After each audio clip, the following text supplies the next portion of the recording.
YSJ 전공수학입니다. 이번 시간은 현대대 수학 대수적 확대체 단원입니다. 대수적 확대체 단원에서는 2002학년도부터 현재까지 7문항이 출제되었습니다. 가장 최근에 출제된 문항이 2016학년도 전공 A 14번 문항의 사전 배점으로 출제되었습니다. 이 문항들을 해결하기 위해 필요한 개념과 반드시 기억해야만 하는 개념을 살펴보겠습니다. 자, 출발은 크로네커의 띠어럼입니다. 자, 크로네커의 띠어럼이라는 것은 체 F에 의한 다항식칸의 원소인 fx라는 상수가 아닌 다항식에 대해서 이 상수가 아닌 다항식, 만약에 이 상수가 아닌 다항식이 더 이상 분해되지 않는 기하다항식일 때, 그러면 이 기하다항식의 근 알파, 이 근 알파를 원소로 갖는 체 F를 부분체로 갖는 확대체가 반드시 존재한다는 게 크로네커의 띠어럼입니다. 반드시 존재한다는 거예요.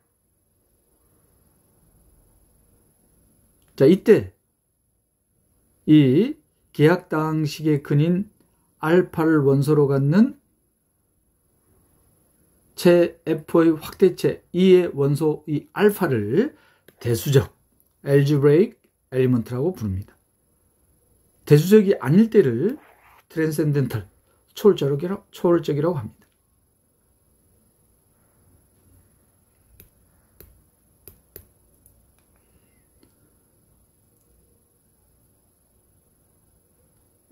이그젬플을 보시면 좀 더 명확해지시겠죠. 이그젬플을 보기 전에 몇 가지 개념을 좀 추가하자면은 최고차항의 개수가 1인 다항식을 모닉 폴리노미얼, 모닉 다항식이라고 합니다. 최고차항의 개수가 1인 다항식.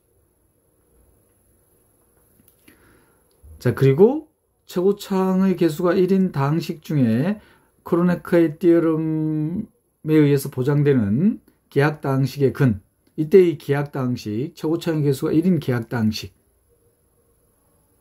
대수적인 원소 알파를 근으로 갖는, 좀 길죠? 이걸 간단하게 어떻게 표시하느냐, 이렇게 나타냅니다. 그럼 좀 더 명확해지시죠? 체 F의 다항식 칸의 원소인 기하다항식의 근, 이 알파를 대수적 원소로 한다고 했습니다. 이 표현법, 그리고 이때 이 기하다항식의 차수를 degree의 이니셜을 따서 deg로 이렇게 나타냅니다. 자, 지금까지 했던 내용을 이그젬플로 바로 한번 볼까요? 자, 예를 들어서 이중근원으로 된 실수입니다. 자, 이중근원으로 된 실수가 유리수체 Q 위에서 대수적이냐? 만약에 대수적이라면, 이 실수가 대수적 원소라면은 이 유리수 다항식 칸에서 이 무리수를 근으로 갖는 기하다항식이 존재해야 되겠죠. 그런 기하다항식이 존재하지 않을 때를 초월적이라고 한다고 했습니다. 그럼 만약에 그런 기하다항식이 존재했다. 그때 이제 어떻게 표현한다고 노테이션을 유리수체 Q 위에서, 자, 이거를 알파라고 둘게요. 알파, 기하다항식.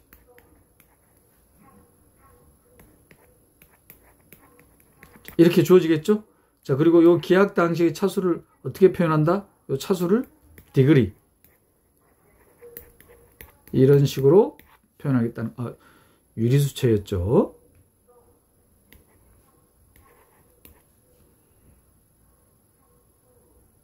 자, 그러면 그 기하다항식을 찾는 방법이에요. 어떻게 찾느냐?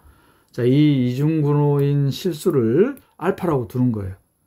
자, 그리고 유리수로 만든다고 생각하시면 돼요. 자, 그럼 먼저 양변을 제곱하면 되죠. 양변을 제곱하면은 일단 이중근호 중에 근호 하나가 사라졌습니다. 그런데 아직 근호가 남아있어요. 자, 그래서 어떻게 하느냐? 무리수만 남겨놓고 유리수를 좌변으로 이항을 해서 또 양변을 제곱합니다. 자, 그럼 최종적으로 어떻게 나오느냐? 무리수가 다 사라졌죠. 그럼 우리가 찾고자 하는 다항식은 찾았어요. 자, 어떤 다항식이냐? 알파를 근호로 갖는 다항식, 다음과 같이 찾았습니다. 자, 개수들이 모두 유리수죠? 유리수 다항식 안에 다항식이에요. 자, 그런데 이 다항식이 어떤 다항식이어야 된다? 기하 다항식이 돼야 되는 겁니다. 2차식과 3차식에서는 기하 다항식임을 바로 확인할 수 있어. 바로라는 말이 조금 어폐가 있을 수 있는데 직관적으로 확인할 수 있습니다. 만약에 가약다항식이라면 2차식이나 3차식이 가약다항식이 되려면 반드시 1차식을 가져야 되죠. 반드시 1차식을 가져야 됩니다. 자, 1차식을 간다는 것은 1차 인수를 가져야 된다는 뜻이잖아요. 자, 그런데 그 1차 인수는 가우스 렘마를 이용하면은 상수항의 약수로 이루어져야 된다. 그럼 상수항의 약수 2니까 플러스 마이너스 1, 플러스 마이너스 1 대입했을 때, 자, 이 다항식을 0이 되게 하는 게 존재해야 되죠. 만약에 존재하지 않는다면 1차 인수를 갖지 않는다는 뜻입니다. 그 말은 2차식이나 3차식은 가약다항식이 아니다. 즉 기약다항식이 돼야 되겠다. 자, 그런데 4차 이상부터는 1차 인수를 가질 수도 있지만 1차 인수를 가지지 않을 수도 있죠. 예를 들어서 2차식과 2차식으로 분해될 수 있잖아요. 이 경우는 확인하는 방법이었단 말이에요. 그래서 나온 방법이 바로 뭐다? 아이젠슈타인 판정법. 최고차항의 개수를 제외하고 상수항을 포함한 모든 개수들이 적당한 소수 P에 대해서 0과 합동이 돼야 됩니다. 자, 그럼 이 4차 다항식에서는 적당한 소수를 2로 선택하면 되겠습니까? 자, 그러면 최고차항의 개수 1 제외하고 상수항을 포함한 모든 개수들 소수 2에 대해서 법으로 했을 때 0과 합동이죠. 추가적으로 한 가지 더 조건이 있어야 되죠. 상수항은 이 소수에 대한 거듭제곱에 대해서 0과 합동이 안 돼야 된다. 따라서 아이젠슈타인 판정법에 대한 모든 조건을 만족하죠. 따라서 이 4차 다항식은 기하다항식이 되겠다. 즉, 이 알파라는 무리수는 유리수체 Q에서 대수적인 원소가 됩니다. 자, 이때 어떻게 표현한다고? 간단하게 노테이션. 정말 편리하죠. 그리고 차수를 이렇게 표현하겠다.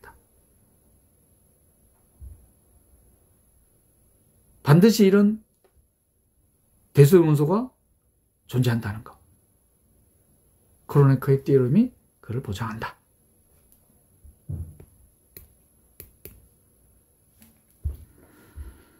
자, 이렇게 대수적인 원소의 존재성이 크로네커 띠어럼에서 보장이 되고 대수적인 원소 하나를 그 부분체에다가 추가했을 때 이 추가한 체를 simple extension 단순확대체라고 부를 겁니다. 그럼 방금 예에 들었던 건 뭐였었냐면은 유리수체 Q에다가 어떤 걸 추가하면 되겠어요? 1 더하기 2, 3 이렇게 추가하면 되겠죠. 자, 그러면 이거는 유리수체를 부분체로 갖는 확대체가 될 겁니다. simple extension 단순확대체.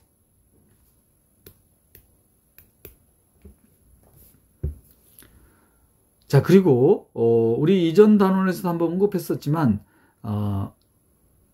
체의 표수는 모든 유한 정력은 finite integral 도메인은 체였고 체의 표수는 즉 유한 정력의 표수는 소수여야 됐습니다. 소수, prime number. 그리고 그 체는 벡터 공간으로 해석하더라. 그리고 유한체는 반드시 어떤 부분체를 갖는다? ZP. 그래서 이 ZP를 프라임 넘버라고, 프라임 필드라고 했었습니다. 반드시 유한체는 ZP를 부분체로 갖는다. 그러니까 유한체의 표수는 소수잖아요. P는 프라임 넘버입니다. 벡터 공간으로 해석한다. 자, 이걸 왜 다시 언급했느냐? 체 F의 단순확대체를 2라고 뒀습니다. 자, 단순확대체의 존재성은 크로네커 띠어럼에서 보장이 되죠. 자, 그러면 요 단순 확대체 E를 채 F 위에서의 벡터 공간으로 보는 거예요. 벡터 공간이에요. 그러면 벡터 공간이니까 기저의 벡터의 개수. 그 기저의 벡터의 개수가 바로 뭐냐면은 채 F의 다항식 칸에서의 기하 다항식의 차수. 방금 이그젠플로 들었던 거로 보면은 어떤 거 했었습니까? 이중근호 1 더하기 루트 3 유리수체 Q 위에서 기하 다항식이 존재했었죠. 그 차수가 4차였나요? 그러면 이 유리수체 위에서 대수원소를 그루어 갖는 기하단식의 차수가 4. 그 말은 그럼 심플 익스텐션 단순 확대체는 유리수체 Q 위에서 기저의 벡터의 개수가 4개라는 뜻이 되겠죠.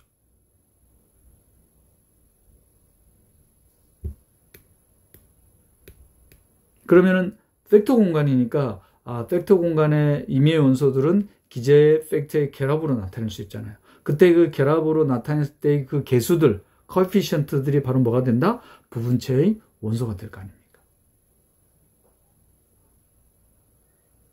그러면 이 단순 확대체 E의 위수가 결정이 되겠네요. 그죠? 위수가 어떻게 나타날 거냐면 그 위수는 부분체 F의 위수의 n 거듭 제곱이 되겠죠.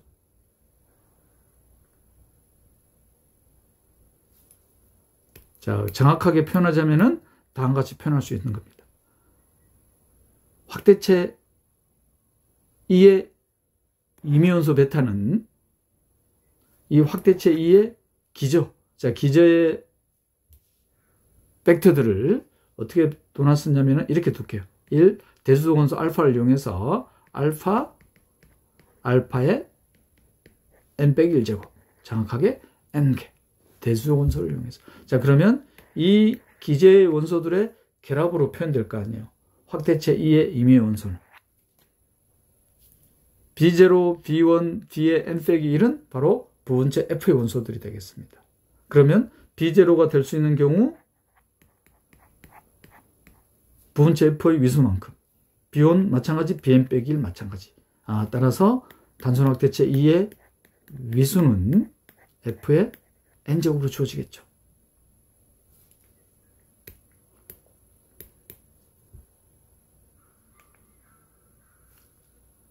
자, 그리고 부분체 F에 대한 방금 단순 확대체, 자, 이번에는 확대체 E의 보장은 크로네커의 띠어럼이라고 했습니다. 자, 이 확대체 E의 모든 원소들이 채 F 위에서 대수적일 때, 그러면 채 E의 모든 원소들을 근원으로 갖는 채 F의 다항식 칸에 기하 다항식이 존재한다는 말이겠죠. 자, 그럴 때 확대체 E를 algebraic extension, 대수적 확대체. 자, 그리고 이미 이제 이 표현은 언급이 됐었죠. 복선으로 언급이 됐었습니다. 자, 이게 바로 무슨 뜻이겠어요, 그러면? 이거젠플로 들어볼까요? 앞에 들었던 이거젠플로 해보면은 부분체 Q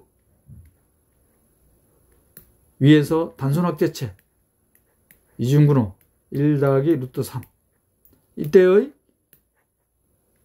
요 단순 확대체의 기저의 벡터의 개수, 즉 기하 다항식의 차수. 그럼 이게 바로 뭐가 되겠다? 디그리가 되겠죠. 디그리. 요걸 알파라고 둘게요. 알파 유리수체 Q. 요 n이라는 의미는 채 F에서의 다항식 칸의 근을 갖는 확대체 E의 기저의 벡터의 개수, 즉 기하 다항식의 차수가 되겠다. 이그젠플을 떠올리시면 명확해지시죠? 이 표현 이제 본격적으로 사용할 겁니다. 이 기호. 다시 한번 정리해 드리자면은, 요 n이라는 의미는 체 F 위에서의 확대체 E의 기저의 벡터의 개수. 그 기저의 벡터의 개수를 어떻게 찾느냐? 체 F의 당식 안에서의 기하 당식의 차수.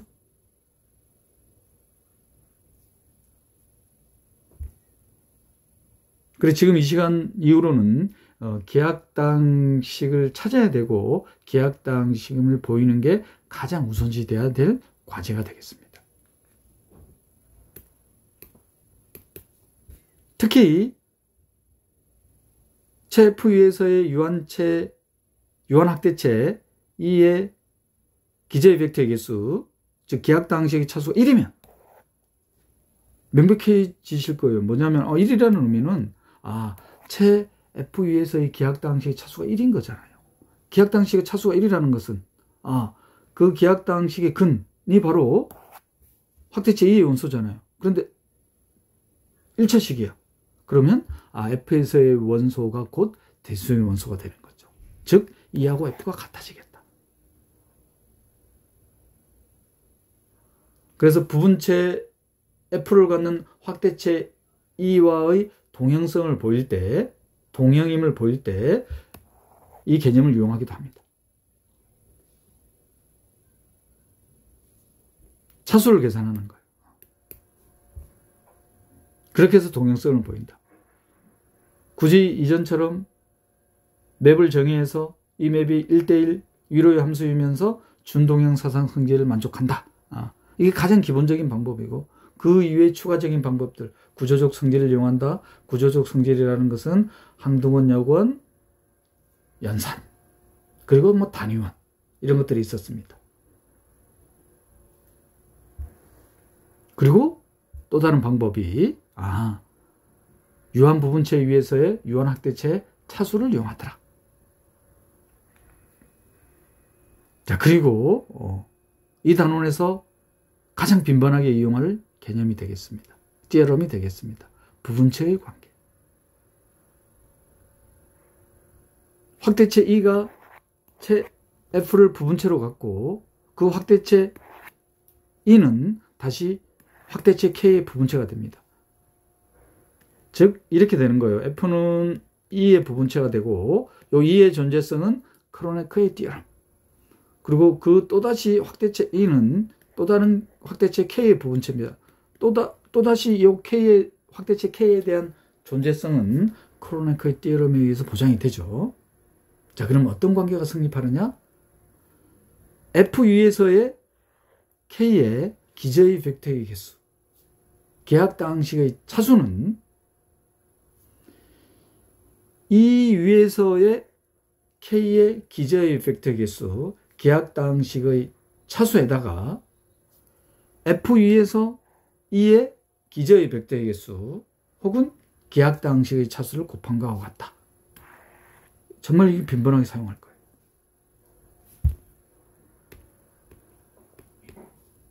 이 정리 바로 기출문제에서 확인할 수 있습니다.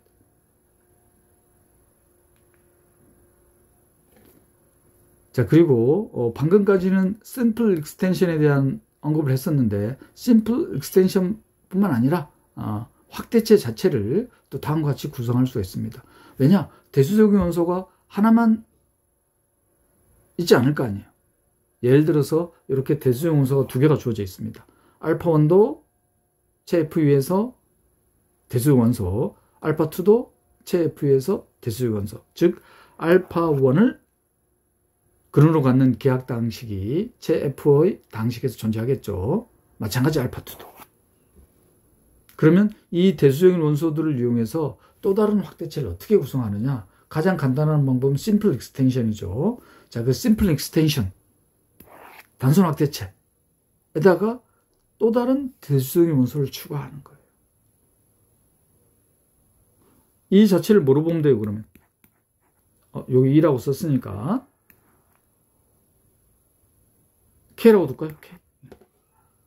이걸 K라고 둡시다. K. 그러면 K에다가, 확대체 K에다가 또 다른 대수적 원소를 추가하는 거예요. 알파2. 그럼 결과적으로 어떻게 써지는 건가요? F 알파1이라는 단순 확대체에 알파2라는 대수역 원소를 추가하는 또 다른 단순 확대체. 그러면 선생님 이거를 순서를 바꾸면 어떻게 되나요? 아, 순서를 바꿔도 어떻게 되겠다? 알파2 이렇게 하겠다 이 말이야. 알파2를 추가하고 다음에 알파1은 추가하자 이 말이야. 그럼 이 두 개를 같은 것으로 봐야 되느냐? 아, 같은 것으로 보겠다. 그래서 어떻게 쓸 거냐면은 이렇게 쓰겠다.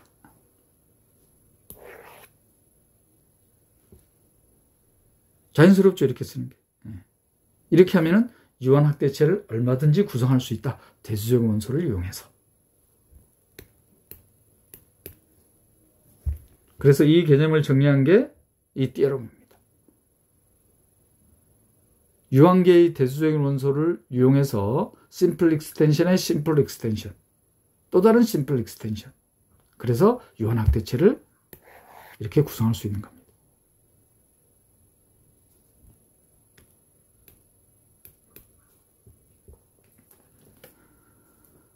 대수적 확대체에서 반드시 기억해야만 하는 개념들이고 올해 출제될 문제까지 이 개념들로 정리할 수 있다는 거. 한번 볼까요? 기출 문제를.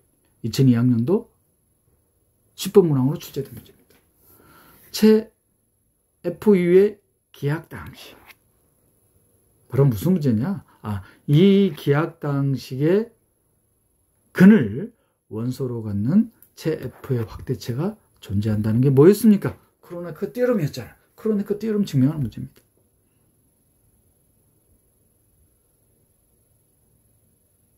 자, 이 당식을 지금 기약 당식이라고 줘놨어요. 그러면 기약 당식에 의한 주 아이디얼. 기약 당식입니다. 그러면 이 아이디얼은 극대 아이디얼. 또 다른 진부분 아이디얼이 존재하지 않더라. 이 fx에 의한 아이디얼을 부분 아이디얼로 갖는. 그럼 이 극대 아이디얼에 의한 체의 당식 안에서의 잉여환. 이 잉여환은 뭐가 되더라? 체가 되더라. 벌써 체의 존재성은 하나 보장이 되는 거죠. 그럼 이 체가 F를 부분체로 갖고 F의 당식, 요 당식의 근, 요 알파를 원소로 갖는가를 보이면 되죠. 지금 스케치가 거의 다 이루어졌어요. 스케치가. 그럼 알파는 요 잉여환의 원소임을 보이면 되죠. 그럼 잉여환의 원소임을 보이기 위해서 요 잉여환의 대표 원소 이렇게 끄집어내자 이 말이에요. 그럼 이걸 알파로 뒀을 때 F알파가 0인 걸 보이면 되잖아. 요때 이제 유용하게 사용되는 아이디어가 바로 뭐냐면은 잉여환에서는 아이디얼이 덧셈에 대한 항등원 역할을 한다는 거. 우리 기출문제에서 많이 풀어봤었죠. 이 개념을 이용해서. 그러면 F알파가 0임을 바로 보일 수 있습니다. 그러면 이 잉여환이 이 체가 알파를 원소로 간다는 걸 알았어. 그럼 남은 건 뭐예요? 남은 건 이 잉여환이 F를 부분체로 간다는 거. 그건 바로 보여지죠. 환준동형 사상을 디파인하면 되니까. 체 F의 임의 원소 A를 어디에다 대응시켜버리면 돼요? 이 잉여환의 원소. 바로 맵이 정의가 되잖아요. 크로네커 띠어럼을 증명하는 문제를 이런 식으로 출제를 했습니다. 자, 상세히 살펴볼까요? 자, 당식 fx는 기약 당식. 기약 당식을 생성원으로 하는 아이디얼은 극대 아이디얼. 극대 아이디얼에 의한 잉여환은 체. 이렇게 바로 돼야 돼요. 두 줄로 정의가 돼야 됩니다. 그러려면 리뷰하는 습관을 항상 가지셔야 된다는 거.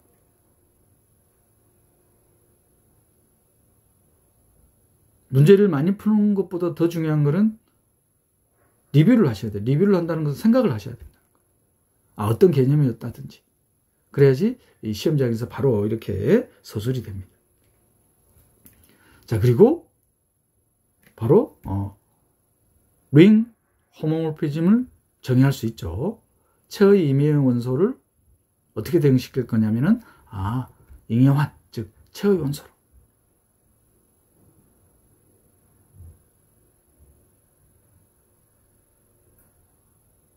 그러면 환준동형 사상에 의한 기본 성질, 이미지는 레인지의 부분하이 되더라. 즉 아이디얼이 되더라.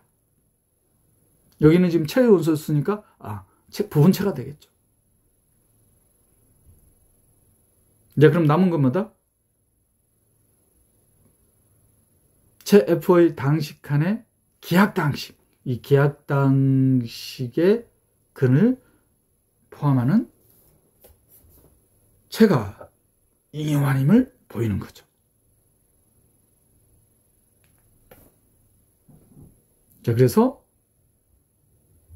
기하당식의 근을 나타내기 위해서 다음과 같은 노테이션을 사용했습니다. 그러면 잉여환의 원소잖아요. 우리가 보여야 될 거는 이 알파라는 것은 체 F의 원소는 아니죠. 명백히 체 F의 원소는 아닙니다. 그런데 체 F의 원소가 아닌 이 알파가 체 F의 당식칸에서의 기하당식 근이 된다는 거. 그걸 보여야 되는 거예요. 이때 이제 사용하는 유용한 트릭이 잉여환, 잉여군에서 아이디얼 정규부분군은 잉여환, 잉여군에서 덧셈에 대한 항동원 역할을 한다는 거. 정말 유용하게 사용되는 아이디어죠. 자, 그래서 체 F의 당식칸에서의 기하당식에 대한 알파를 대입했습니다. 그럼 N차 당식으로 주어져 있으니까 다음과 같이 표현되죠. 알파입니다. 자, 그러면 N 거듭 제곱이 어떻게 계산이 될 거냐? fxn 아이디얼이니까 아이디얼에 대한 데피니션 그대로 이용하는 거예요. 이항 정리를 쓰면은 n 컨비네이션 r번째 항, 그죠? r번째 항, x의 r제곱, fxn 아이디얼은 제곱에도 자신이니까 굳이 뭐 n 빼기 r제곱 안 해도 되겠죠? n 빼기 r제곱 안 써도 되겠습니까? 그럼 이게 아이디얼이니까 어떻게 되겠어요? 다시 아이디얼의 원소가 돼야 되잖아. 이게 아이디얼에 대한 데피니션입니다. 그러니까 이렇게 정리됩니까? 자, 그러면 나머지 항들 묶어버리면은 다음과 같이 묶을 수 있습니다. 자, 이게 바로 뭐예요? 이게 바로 fx입니다. fx는 fx는 아이디얼의 원소예요. 그래서 다시 어떻게 쓸 수 있다? 잉여환, 잉여군에서 아이디얼 부분군은 덧셈에 대한 항동원 역할을 하더라. 자, F알파가 바로 0이 됨을 보였습니다. 그래서 크로네커의 띠어름은 뭐를 보장하냐면은 체 F의 당식칸에서의 기하당식, 이 기하당식의 근을 원소로 갖는 확대체가 반드시 존재한다. 이 이후로 기본적으로 사용되는 개념이 되겠습니다. 확대체의 존재성에 의문을 가질 필요는 없다. 2005학년도 19번 문항입니다. 체 K가 체 F의 대수의 확대체예요. 체 K의 모든 원소가 체 F 위에서 대수의 원소가 되는 겁니다. 즉, 체 F의 기하당식이 반드시 존재하는 거예요. 체 K의 원소를 근원을 갖는. 자, 그런데 어떻게 주어져 있느냐? 체 F에서의 대수 확대체 K의 기저의 벡터의 개수, 기하당식의 차수가 10으로 주어져 있습니다. 자, 이랬을 때 이 부분체 F 위에 기하당식 fx의 차수가 3. 기하당식 fx의 차수가 3이라는 것은 이 기하당식 fx의 차수가 3이라는 것은 어떤 뜻이에요? 이 기하당식의 근을 포함하는 확대체의 기저의 벡터의 개수가 3이라는 뜻이잖아요. 그런 부분체가 존재하느냐? 그런 부분체는 K에 존재하지 않는다를 보이는 문제예요. 그러면 그런 부분체를 뭐로 두면 되겠습니까? 1하고 두면 되겠습니까? 체 FU에서 기하학당식의 차수가 3, 즉 기저의 벡터의 개수가 3인 확대체 2, 이 의미잖아요. 그럼 뭘 보이는 거냐면은 이런 확대체 E는 체 K의 부분체가 될 수 없다. 즉 그런 건 존재하지 않는다. 이때 이제 사용되는 유용한 개념이 바로 부분체의 개념이죠. 만약에 그런 체가 존재한다면 FU에서의 K의 차수, 이거 10으로 되어 있습니다. 그럼 어떤 관계가 성립합니까? 체 E 위에서의 K에 대한 기저의 벡터의 개수, 기하학당식의 차수. 체 FU에서의 확대체 E의 기하학당식의 차수, 기저의 벡터의 개수. 자, 근데 이게 얼마? 3이라고 했습니다. 근데 3은 10의 약수가 될 수가 없잖아요. 그러니까 그런 또 다른 부분체 E는 존재할 수 있다, 없다? 존재할 수가 없는 거죠. 이거를 묻는 문제가 정말 빈번하게 출제가 된다는 거. 그러니까 정말 유용한 개념입니다. 부분체의 관계를 이용한 개념. 뭐 특별히 서술할 어려움도 없죠. 부분체 E만 딱 두면 되잖아요. 근데 부분체 E의 기저의 벡터의 개수가 몇 개? 3. 그거에 대한 수학적 노테이션. 자, 이 의미가 이제 명확해지시죠? 이제 계속 사용할 겁니다. 이 개념을. 만약 존재한다면 부분체의 관계가 성립해야 되니까. 10의 약수 중에 3이 존재해야 되잖아요. 불가능하죠. 그 말은 그러한 부분체는 존재할 수가 없다.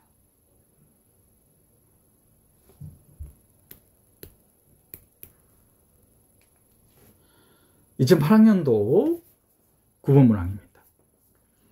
유리수체 Q에 대한 당식입니다.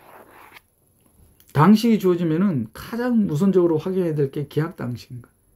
안 그러면 기하학당식을 찾아야 됩니다.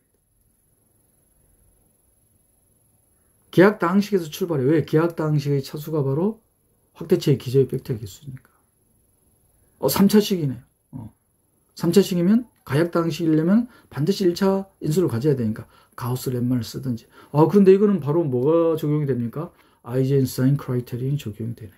적당한 소수 2를 선택할 수가 있습니다. 기하학당식인 건 명백합니다. 자, 이 fx의 한근 세타. 기하학당식인데 근 세타가 존재한다는 것은 이 세타를 원소로 갖는 유리수체 Q를 부분체로 갖는 확대체가 존재한다는 말이잖아요. 그 존재성에 의문은 가질 필요 없죠. 정리가 끝났습니다. 크로나카 띠어럼. 그 확대체를 심플 익스텐션으로 표현해놨습니다.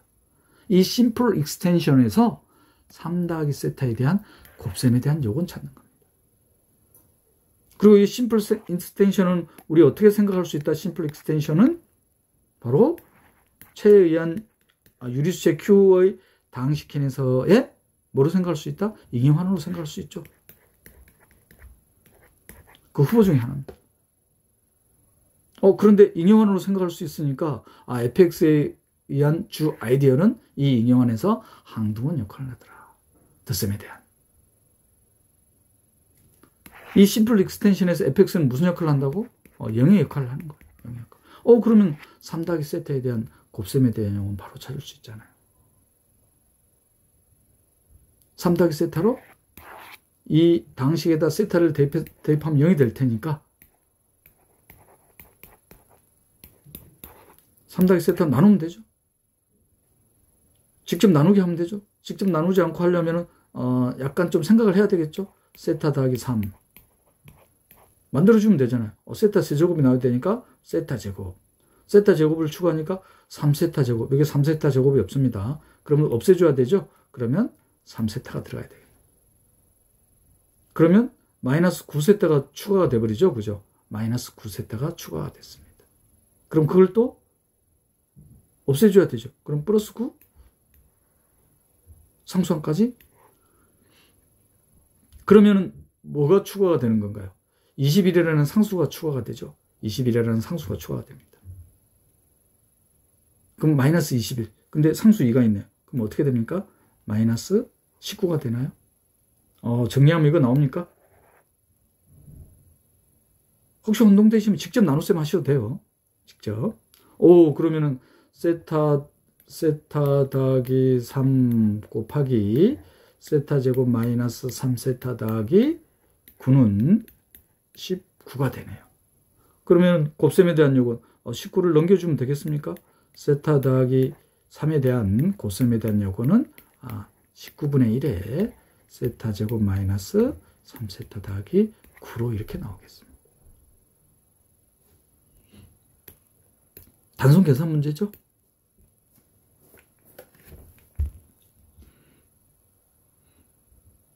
유용한 아이디어는 잉여군, 잉여환에서 정교부분군, 아이디어는 덧셈에 대한 항동원 역할을 한다는 거.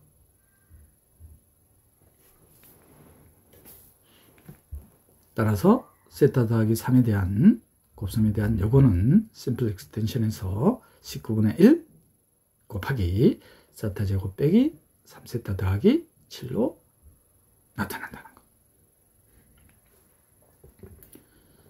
자, 이번에는 2009학년도 21번 문항으로 출제된 합답형 문항입니다. 제2의 부분체 F 그리고 그 부분체 F의 다항식한 그리고 대수용 원소 알파. 환준동형 사상은 어떻게 주어져 있냐면은 체 F에 의한 다항식한에서 체 F를 부분체로 갖는 확대체 2로의 맵으로 주어져 있습니다. 그 맵을 파이 알파라고 둬놨는데 흔하게 쓰는 표현이에요. 자, 체 F의 다항식에다가 대수용 원소를 알파를 대입하는 겁니다. 그러면 준동형 사상 성질을 만족한다는 게 바로 확인이 됩니다. 그래서 이러한 준동형 사상을 이밸류에이션 호모모피즘이라고 합니다. 대입 준동형 사상. 준동형 사상 디파인할 때 흔하게 사용하는 방법이에요. 대수용 원소가 주어지고 계약 당식이 주어져 있을 때. 이 대입 준동형 사상에 대한 참거짓을 판별하는 문제입니다. 합답형 문제. 자, 기억이 이 대입 준동형 사상에 의한 커넬은 트리비얼 아이디얼이 아니다. 그렇죠. 왜 그러냐면 대수용 원소가 주어져 있다는 것은 상수가 아닌 다항식이 존재한다는 말이잖아요. 레인지에 덧셈에 대한 항동을 보내는. 그러니까 기억 참이죠. 바로 참입니다.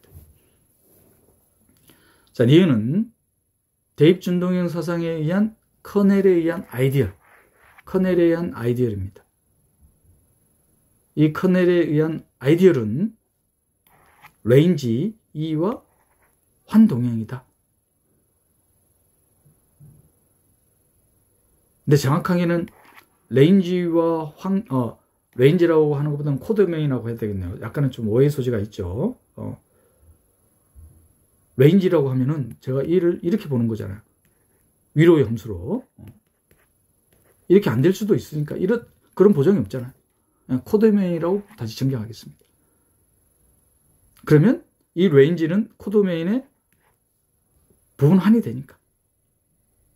그러면 동형사상 정리에 의해서 군에서의 동형사상 정리, 환에서의 동형사상 정리에 의해서 부분환, 즉 부분군, 부분체와 동형이 되는 거죠. 이와 동형이 되는 게 아니라. 이게 위로의 함수라는 전제 조건이 없잖아요. 이게 니은은 어떻게 된다? 만약에 위로의 함수면 맞아요. 근데 위로의 함수라는 전제 조건이 없습니다. 그러니까 니은은 거짓이 되겠죠. 코도메인의 부분군, 부분한, 부분체와 동형이 되는 거죠. 자, 이것은 이 대입준동형 사상에 대한 커넬은 도메인에서 프라임 아이디얼이냐? 커넬이니까 커넬의 원소 fx와 gx의 곱으로 둘까요? 그럼 커넬의 원소니까 바로 뭐가 될 거냐면은 f알파하고 g알파가 0이 될 겁니다. f알파하고 g알파가 0이라는 것은 두 개 중에 적어도 하나는 0이라는 뜻이잖아요. 프라임 아이디얼에 대한 데피니션을 만족하네요. 바로 참이죠. 특별히 뭐 서술에 어려움 없죠?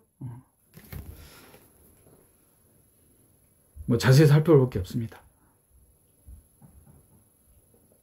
니은은 좀 볼까요? 동형사상 정리. 군에서의 동형사상 정리, 환에서의 동형사상 정리. 정말 빈번하게 사용되는 개념이죠. 정리 차원에서 다시 한번 자세히 볼까요?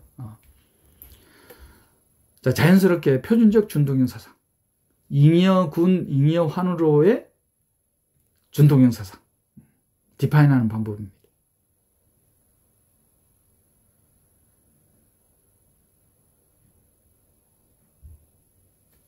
시각적으로 보여드릴까요? 그게 더 명확하시겠네요. 그죠? 체 F에 의한 다항식칸에서 코도메인 1호의 준동형 사상을 디파인할 때 가장 빈번하게 디파인하는 방법이 대입 준동형 사상. 이 알파는 체 2의 원소입니다. 체 2의 원소라는 것은 알파를 근원으로 갖는 체 F에 의한 다항식칸에서의 기하다항식의 근이 되겠죠. 자, 이 대입 준동형 사상에 의한 커넬에 의한 잉여환으로의 캐노니컬 링 호모모피즘을 디파인할 수가 있죠. 즉 F의 원소를 어디로 보내는 거다?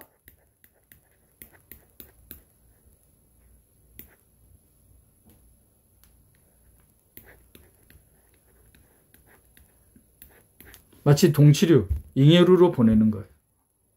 나머지들로 보내는 거예요. 그래서 캐노니컬이라는 이름이 붙은 겁니다. 자, 그러면 어떤 맵을 well-defined 맵을 정의할 수 있더라? 뮤라는 맵을. 그게 well-defined 된 걸 어떻게 확인할 수 있더라? 이 커뮤트 하죠. 뮤 컴포지션 가마가 파이 알파가 된다는 거.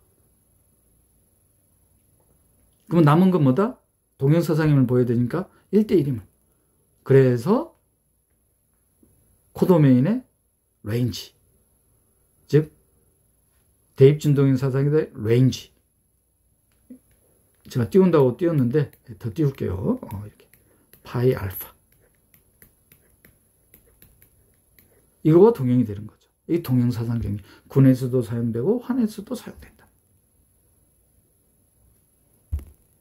그래서 잉여군, 잉여환과 동형이 되는 군, 환은 준동형 사상에 대한 왠지가 되겠다.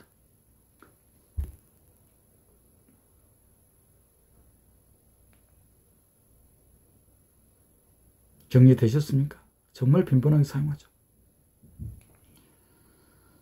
자, 이것은 대입 준동형 사상에 대한 커넬은 속 아이디얼이라는 거, 프라임 아이디얼이라는 거 바로 확인되죠.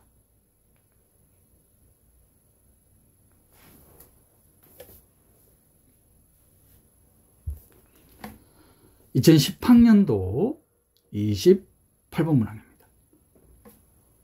유리수체 Q의 다항식칸에서 다항식이 다음과 같이 주어져 있습니다. 2차 다항식이 곱으로 주어져 있네요. 그죠? 2차 다항식이 곱으로 주어져 있습니다. 이 자체로는 fx가 기하 다항식이죠? 선생님, 요거는 이렇게 볼 수 있지 않나요? 맞아요. x의 4제곱에서 x의 4제곱 빼기 13x 더하기 20인가요? 그러면 이 4차 다항식으로 봤을 때는 가약 다항식이죠. 이렇게 분해가 될 수 되니까. 근데 이 분해된 다항식은 이 유리수체 Q에서 기하 다항식이에요. 자, 이걸 왜 이렇게 상세하게 언급해 드렸느냐? 자, 여기서 지금 분해체라는 용어가 벌써 나왔어요. 제가 지금 단원은 대수적 확대체입니다. 갈로하건 단원에서 분해체에 대한 것은 다시 한번 상세하게 설명드릴 거예요. 그래서 제가 방금처럼 언급해 드린 이유는 x제곱 빼기 2, x제곱 빼기 11에 대한 두 2차 다항식으로 곱으로 분해는 되어 있지만 체 1을 분해체라고 하는 것은 이건 분해된 게 아니에요. 여기서 분해체라는 좀 더 직관적으로 받아들일 수 있는 의미는 뭐냐? 분해예요. 그야말로. 요 2차식이니까 또 분해할 수 있잖아요. 그런데 유리수체 Q에서는 분해가 되지 않는다. 분해체라는 개념이 좀 받아들여지십니까? 직관적으로 받아들이는 건 어떻게 받아들이면 되느냐? 1차식들의 곱으로 나타나는 거예요. 요 채 2에서는 이 다항식들이 1차식으로 분해되는구나. 그래서 분해체라는 거예요. 그러면 2라는 채의 다항식 칸에서는 요 다항식을 어떻게 나타낼 수 있겠다? x-루트 2, x 플러스 루트 2, x 빼기 루트 11, x 더하기 루트 11 이렇게 되는 거예요. 루트 2와 루트 11이 요 채 2의 원소가 되는 겁니다. 그 말은 유리수채 Q에서 대수적인 원소가 되는 거죠. 이 직관적인 개념을 사용할 거예요. 분해체에 대한 개념이었습니다. 그리고 그 분해체에서의 1차식의 개수, 요 1차식들은 유리수채 Q에서 명백히 기하학당식이죠.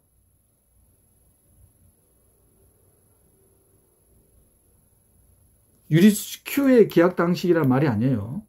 유리수채에서 이렇게 분해될 수가 없잖아요. 유리수채를 부분체로 갖는 채 2, 즉 분해체에서 이렇게 분해된다 이 말이에요. 그러면 1차식의 요 개수가 바로 분해체의 차수가 된다는 거예요. 분해체의 차수 계산할 때 이렇게 계산할 겁니다. 요걸 조금 혼동해요. 요거를. 왜냐면 여기 지금 현재는 요 차수 4하고 요 1차식의 개수가 같죠?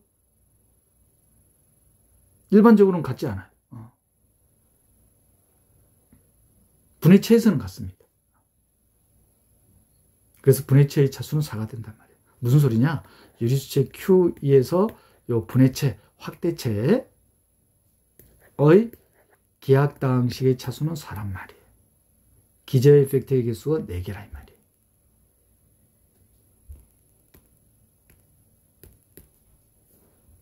합답형 문제입니다. 요 분해체, 즉 확대체에 대해서 참거짓을 판별하는 문제예요.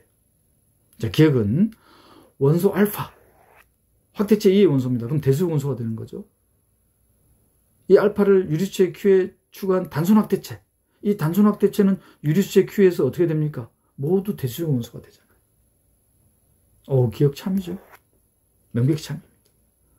자, 니은을 조금 잘 보셔야 되는데, Q 베타 제곱, 베타 제곱이라는 대수 원소를 추가했어요. 그리고 베타라는 대수 원소를 추가했습니다.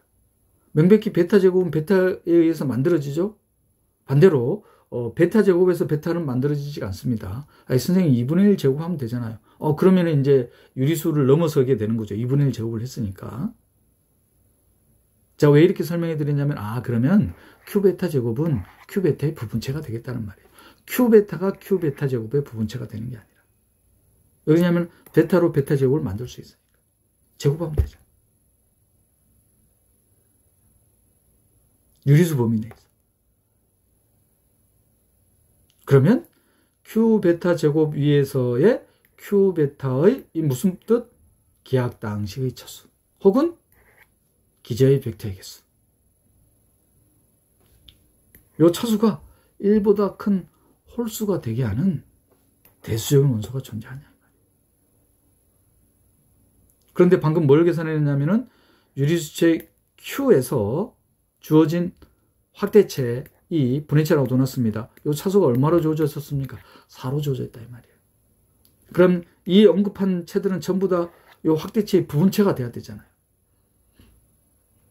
그럼 부분체의 관계에서 부분체의 관계에 의해서 차수들은 어떻게 돼야 돼요? 4의 약수들이 돼야 되잖아요. 그러면 홀수가 되는 게 존재할 수 있습니까? 없습니까? 없다는 거. 정말 유용하게 사용하죠. 분부체의 관계. 니은 거짓이 되겠다. 자, 이것은 확대체 2와 Q 감마, 대수의 원소 감마를 추가한 단순 확대체와의 차수가 1이 된다. 그 말은 확대체 2와 유리수채 Q에 단순 확대체 대수의 원소 감마를 추가해서 이게 갖다 된다 이 말이죠. 그런 감마가 대수의 원소가 존재합니까? 방금 대수의 원소가 뭐였어요? 위에서 보니까 루트 2하고 루트 11이었잖아요. 그러면 감마를 뭐로 보면 되겠습니까? 루트 2 더하기 루트 11로 보면 되겠습니까? 그럼 이거 참이 되나요? 자, 이 합답형 문항 또한 뭐 특별히 서술에 어려움 없죠? 스케치한 게 전부 다네요. 내용만 다시 한번 볼까요? 부분체의 관계. 이거는 이제 마지막 단원인 갈라온 단원에서 정말 빈번하게 사용할 거예요.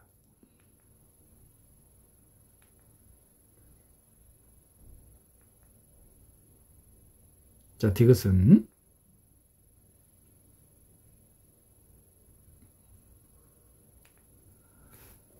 2013학년도 20번 문항 또한 합답형 문항입니다. 채 F는 프라임 필드 Z2의 유한학대체, 그리고 그 유한학대체의 기저의 벡터의 개수, 즉 Z2 위에서의 계약 당시의 차수는 60이라고 주어져 있습니다. 그러면 이 유한학대체 F의 위수는 바로 계산됩니까? 기저의 벡터의 개수가 60개예요. 그 60개에 대한 결합, 그 결합할 때의 개수들은 G2의 원소. 그럼 어떻게 됩니까? 얘 60. 숨겨져 있는 거.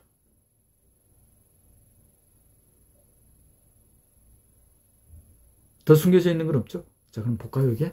자, 기억. 체 K가 이런 유한학대체 F의 또 다른 부분체라고 했어요. 그럼 또 다른 부분체라고 했으니까 가장 작은 부분체가 뭐냐면 G2예요. 명백히 성립합니까? 유한체, F가 유한체라고 되어 있잖아요. 유한체 F는 반드시 뭐를 부분체로 갖는다? P는 소수. 그러니까 체의 표수는, 유한체의 표수는 소수인 거예요. 여기서는 뭐라고? G2라고 적어놨어요. 가장 작은 부분체입니다. 그래서 이런 ZP를 뭐라고 부른다? 프라임 필드라고 부르는 거예요. 프라임 필드. 유한체, 소체. 만약에 유한체가 아니면 어떤 걸 소체로 갖겠어요? 프라임 필드를? 유리수체. 그래서 유리수체와 ZP를 프라임 필드라고 부릅니다. 기억은 참. 자, 니은은 두 개의 부분체가 주어져 있습니다. K1이라는 부분체와 K2라는 부분체. K1이라는 부분체 위에서의 기약 당식의 차수는 5, 기저의 벡터의 개수가 5. 그러면 이것으로부터 자연스럽게 주어지는 게 뭐가 주어지냐면은 체 F 위에서의 K1에 대한 기저의 벡터의 개수가 바로 계산이 되죠. 부분체의 관계에 의해서. 60으로 주어져 있으니까 12로 주어질 겁니다. 또 다른 부분체 K2에서의 유한학대체 F의 기저의 벡터의 개수는 10이라고 주어져 있습니다. 그럼 이거로부터 또 바로 계산되는 게 G2라는 프라임 필드 위에서의 부분체 K2의 기약 당식의 차수, 기저의 벡터의 개수는 60을 10으로 나누면 6이 딱 주어지겠네요. 그리고 12는 6의 배수, 6은 12의 약수입니다. 그러면 K1, K2의 부분체의 관계가 바로 보이나요? K2는 K1의 부분체가 되겠죠. 그걸 물어보는 문제네. 니은 바로 참. 쉽죠? 그래서 단원이 끝나고 리뷰를 하고 그 단원이 모여서 한 과목이 끝나면은 리뷰를 하면은 리뷰하는 거 뭐 귀찮을 수는 있어요. 근데 뭐 쓰고 뭐 A4 용지를 꺼내서 쓰거나 뭐 노트북 뭐 태블릿을 이용해서 쓸 필요도 없잖아요. 그냥 생각을 하시면 돼요. 그 생각하는 정도는 귀찮음이 좀 덜 하잖아요. 자, 이것은 부분체 K1과 K2가 이번에는 어떻게 주어져 있느냐? K1에서의 유한학대체 F의 기저의 벡터의 개수는 6. 계약 당식의 차수가 6입니다. 그러면 이거로부터 바로 또 주어진 거는 프라임 필드 G2 위에서의 K1이라는 부분체의 계약 당식의 차수, 기저의 벡터의 개수는 60을 6으로 나누면 되니까 10이죠. 또 다른 부분체 K2에 대한 유한학대체 F에 대한 기저의 벡터의 개수는 10이라고 주어져 있습니다. 그럼 이거로부터 프라임 필드 G2 위에서의 부분체 K2에 대한 기저의 벡터의 개수는 6으로 주어져 있습니다. 10과 6은 서로소가 아니네요. 그죠? 서로소가 아닙니다. 그리고 10이 6의 배수도 아니고 6이 10의 약수도 아닙니다. 서로소는 아니에요. 그러니까 K1과 K2의 부분체의 관계는 따질 수가 없죠. 근데 뭐는 생각할 수 있느냐? K1과 K2에 대한 서로소가 아니니까 K1과 K2에 대한 공통원소들이 된 집합. 만약에 서로소이면은 명백히 트리비얼 아이디어이겠는데 서로소가 아니잖아요. 그렇죠? 서로소가 아닙니다. 근데 그걸 물어봤어요. K1과 K2에 대한 공통집합이 G2냐?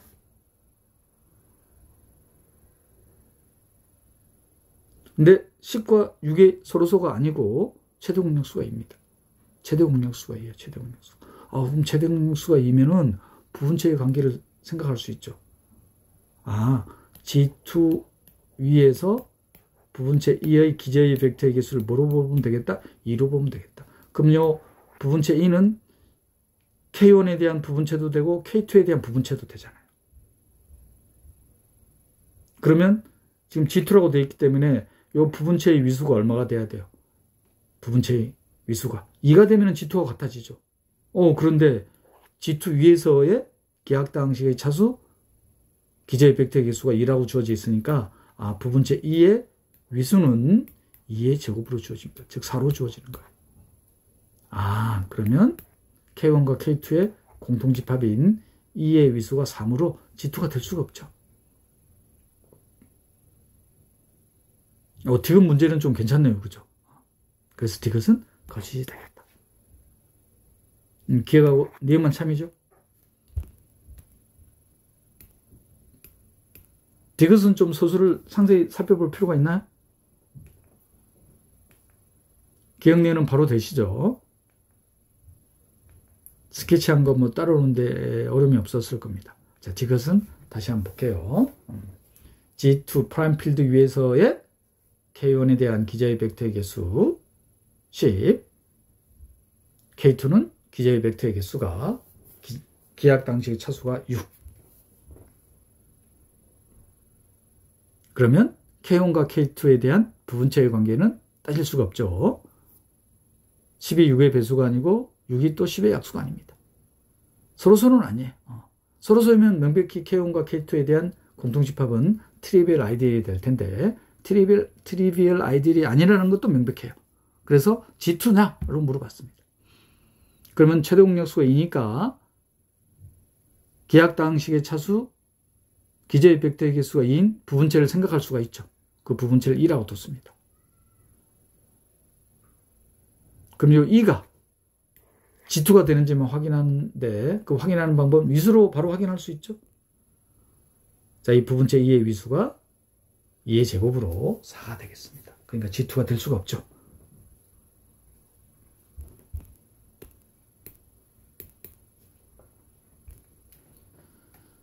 자, 2016학년도 14번 문항입니다. 유리수체 Q 위에서의 대수적인 원소 알파를 추구한 단순학대체를 캐피털 K라고 써놨습니다. 그리고 또 다른 부분체 F. 그럼 F의 부분체 또한 유리수체겠죠? 무한 위수를 갖는 체에서의 가장 작은 체, 소체는 유리수체니까. 그러면 부분체의 관계에 의해서 지금 이렇게 주어져 있는 겁니다. 그리고 대수적인 원소 알파가 주어져 있습니다. 자, 이 표현법. 체 F 위에서의 알파를 근원으로 갖는 기하학당식의 차수. R로 딱 주어져 있습니다. 그 기하학당식이 다음과 같이 주어져 있어요. 그럼 이 기하학당식은 체 F의 당식 칸의 원소가 돼야 되겠죠? 그럼 개수들은 뭐가 돼야 되겠어요? 개수들은 체 F의 원소입니다. 근데 체 F가 Q를 부분체로 갖네요. 그러면 이 기하학당식의 개수들이 전부 다 뭐라는 뜻이에요? 유리수체 Q 위에서의 대수적인 원소라는 겁니다. 유한계가 주어져 있어요. 유한계가. 그럼 유한계의 대수적인 원소로 유한학대체 구성할 수 있었죠. 그 유한학대체가 다음과 같이 됨을 보이는 게 첫 번째 문제. 이거는 심플 익스텐션의 심플 익스텐션 반복적으로 하는데 R번 반복하면 되죠. 전혀 어려움이 없죠? 이 첫 번째 문제. 두 번째 문제는 알파라는 대수의 원소 루트 2 더하기 i 무리수와 호수로 주어져 있습니다. 자, 그랬을 때 부분체 F를 유리수체 Q에다가 대수의 원소 루트 2를 해놨어요. 이 확대체 F 위에서의 알파를 근원으로 갖는 기하학당식을 찾는 문제예요. 바로 찾아지지 않나요, 이게? 근데 무리수도 있고 호수도 있지만 요 체 F가 루트 2가 추가된 확대체예요. 그럼 루트 2를 개수로 갖는 당식을 생각하면 되니까. 그러면 어떻게 하면 되겠습니까? 이게 알파 루트 2 i 양변을 제곱하면 알파 제곱 마이너스 2 루트 2 알파 플러스 2 마이너스 1. 그럼 알파를 근원으로 갖는 다항식. fx라고 둘까요? 스몰 f라는 표현 없으니까. 자, 그럼 fx는 어떻게 되겠다? x제곱 마이너스 2 루트 2x 더하기 3. 명백히 이거는 f라는 체의 다항식 칸의 원소죠? 여기 f가 q 루트 2. 그럼 이제 보여야 될 건 뭐예요, 이게? 기하학당식을 보여야 되잖아요. 근데 2차식이에요. 2차식이니까 가역당식이 되려면 반드시 1차 인수를 가져야 된다. 근데 그 1차 인수는 상수항의 약수로 이루어져야 되죠. 그럼 상수항이 3이니까 1하고 플러스 마이너스 1과 플러스 마이너스 3. 기하학당식인 거 명백하죠?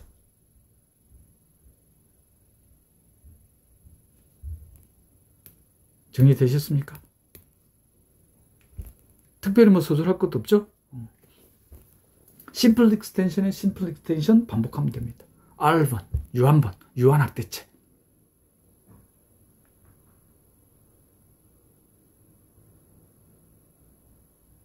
증명하는 문제 첫 번째. 자, 두 번째는 기하학당식 찾는 겁니다. 알파라는 대수적 원소를 근원으로 갖는 기하학당식. 심플 익스텐션. 어떤 심플 익스텐션이냐면 유리수체에 대수적 원소 루트 2가 추가된 이 체 위에서.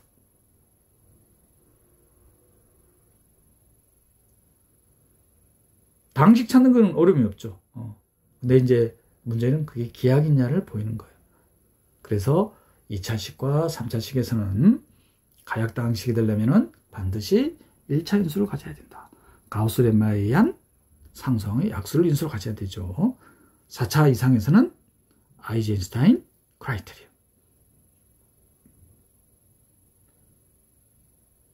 최근에 4차 이상의 당식이지만 아이젠슈타인 크라이테리어를 적용이 되지 않는 문제가 출제된 적이 있습니다.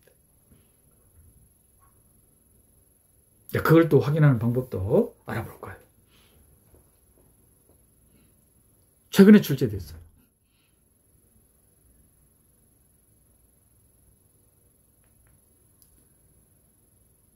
자, 이렇게 해서 대수적 확대체 단원에서 출제된 2002학년도부터 현재까지의 모든 기출문항을 살펴봤습니다. 리뷰하셔야 되겠죠. 자, 대수적 확대체 단원에서 반드시 기억해야만 개념은 이그젠플로 할까요? 이그젠플로? 그럼 더 명확해지시겠네요. 이그젠플로 하면은 이 무리수를 근원으로 갖는 유리수체 Q 위에서의 기하학당식.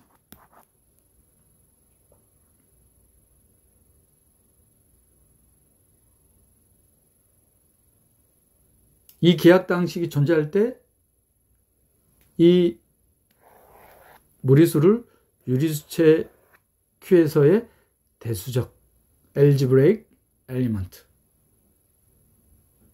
그러면 이 무리수는 유리수의 원소는 아니잖아요. 그러면 이 무리수를 근원으로 갖는 확대체, 그 확대체를 2라고 둘까요? 그 확대체 2가 반드시 존재한다는 게 크로네커의 띠어럼이었습니다. 확대체의 존재성이 보장이 되죠. 그리고 유용하게 사용되는 개념은 부분체의 관계. 그걸 하기 전에 그러면 유리수체 Q 위에서의 요 E의 기하당식의 차수가 되겠죠, 이게? 그걸 어떻게 표현했었냐면은 이렇게 표현했었습니다. 자, 이걸 알파로 둘게요. 알파 Q. 기저의 팩터의 개수. 확대체 2. 그리고 또 다른 부분체가 존재하면은 무한위수를 갖는 체에서는 유리수체 Q가 프라임필드 수체였습니다. 그럼 또 다른 부분체가 이렇게 존재한다면은 우리가 빈번하게 이용하는 건 바로 뭐다? 부분체의 관계. Q 위에서의 확대체 2의 기하당식의 차수, 기저의 벡터의 개수는 F 위에서의 2의 확대체 2의 기저의 벡터의 개수, 기하당식의 차수에 Q 위에서의 F의 기하당식의 차수, 기저의 벡터의 개수를 곱한 거와 같다는 거. 정말 유용하게 이용하죠. 빈번하게 사용한다는 거. 여기를 Q라고 뒀으니까 프라임 필드.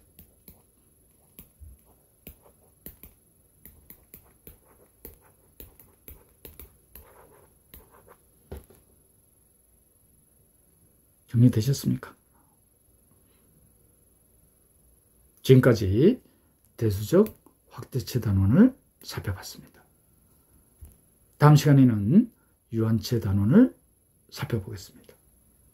YSJ 정공수 하겠습니다.